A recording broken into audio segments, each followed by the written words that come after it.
So on Saturday night, Austin FC goes on the road and takes on Sporting Kansas City for the fourth time in club history. The last time these two teams played against each other was in the last home game of the 2021 season, in which Austin FC took a 3-1 win against Sporting Kansas by the goals of Driussi, Cascante, and Jared Stroud. But what exactly has Sporting Kansas City been up to in this 2022 MLS season?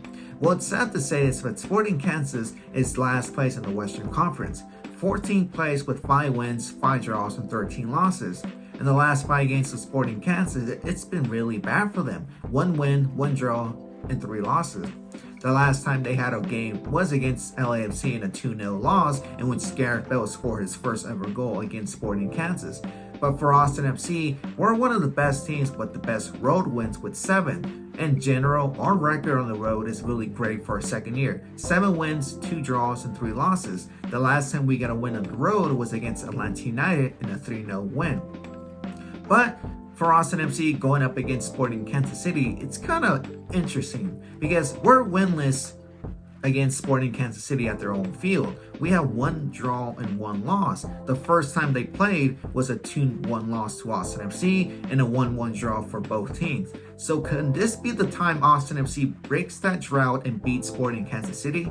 Because for Kansas City, their record at home is kind of decent. They have 3 wins, 2 draws, and 5 losses. But the sad thing about Sporting Kansas City is that the last time they got a win at home was about 2 months ago, in which they beat the Colorado Rapids in a 2-1 win. So this has to be hands down an easy win for Austin FC. Because for Sporting Kansas City, they're one of the worst teams with the worst defense so far. They have allowed 40 goals with a minus 21 goal difference. But the key players for Sporting Kansas are 4. Johnny Rosso has 6 goals to his name. He is most importantly a cult hero for Kansas City, and he's an inspiration to the entire team, like a motivator. Another player for Sporting Kansas has to be Remy Walter. He has 3 goals and 1 assist. Another player for Sporting Kansas on the offense side has to be Daniel Saloui, who has 4 goals. And the last player for Austin FC that they need to focus on as well has to be Felipe Hernandez, who has 1 goal and 3 assists. So the question for Austin FC is our back 4. Are they going to rest Galvez and Cascante? Because after what happened against Red Bulls and after the terrible performances of the dynamic duo defense, it's going to be really risky to see who starts if Cascante or Galvez and get some rest. Because if Romagna comes on the field or Keller, it's fine. We're playing against a last place team, but it's going to be risky. So I either bench one and start one, or either start one and bench them later. Like let's say I would put Galvez and Keller, bench, leave Cascante on the bench, Cascante back on the field, Keller comes off in the 60th minute. It's going to be really risky, but I'd say we might rest one and leave the other on the field. So let's see what happens.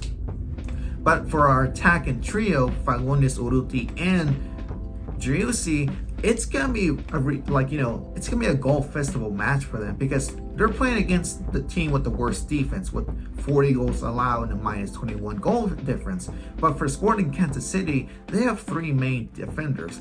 One of them, Andreu Fontes, he has 18 out of 23 tackles won.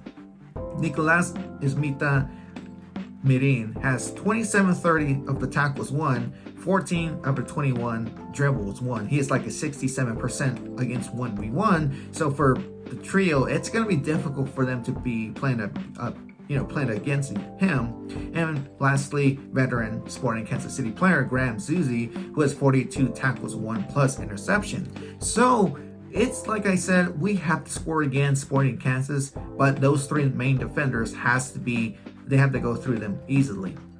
I would say for Austin FC, they have to get this win after what happened on Sunday. Sure, if we win against the last place team, it's going to be like an easy win. Some are going to say it's just Sporting Kansas. They're terrible this year. But for us, we have to get the win and end the month of July with a taste of victory.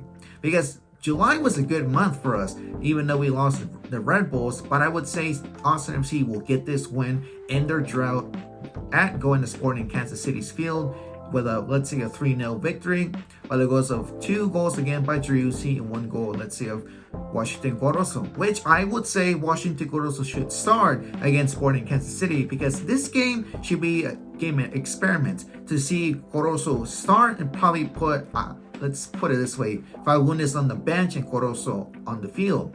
And I would say Felipe on the bench and this time put Danny Pereira, because even though we're playing against the last place team, I would like to see Pereira start and see how he can go through the entire defense of Sporting Kansas City. But the back four, it's still questionable. I don't mind if we start both of them, but just, sub them off in the 60th minute in the second half.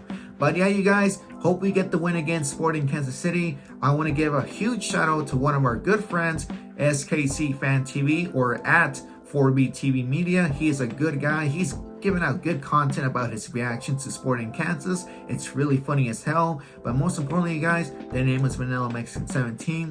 I hope you guys understood this video, and I'll be back here for the Sporting Kansas City Austin FC reaction video. But for the meantime, stay hydrated, and I'll catch you guys on the next one.